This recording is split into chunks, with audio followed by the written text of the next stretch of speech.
ارتفاع ضغط الشريان الرئوي. هذا حالة يتأثر فيها الجانب الأيمن من القلب، يعني الأذين الأيمن، البطين الأيمن، والشريان الرئوي.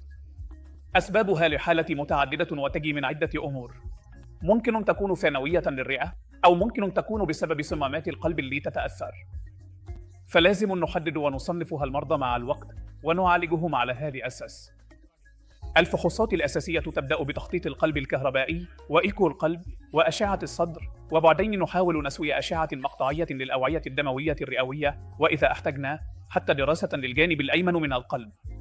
مثل ما قلت، هو ارتفاع ضغط الشريان الرئوي. هذا حالة تحتاج تنسيق بين قسم القلب وقسم الصدر، يعني يشتغلون فيها أطباء القلب وأطباء الصدر مع بعض.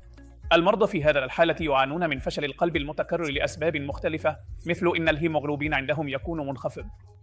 فقر الدم ممكن يكون أحد الأسباب اللي تسبب هذا المشكلة. عشان كذا لازم نحافظ على مستوى الهيموغلوبين عندهم فوق 11 إلى 12 جرام.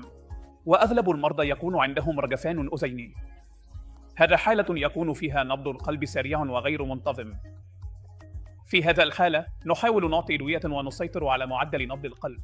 ومع الوقت فشل الجهة اليمنى من القلب يؤثر بعد على الجهة اليسرى، وهذه الأدوية تكون مختلفة. فالموضوع يحتاج تنسيق بين أخصائي الرئة وإخصائي القلب، ونسعى مع بعض نعطي أفضل نتائج لهذا المجموعة من المرضى.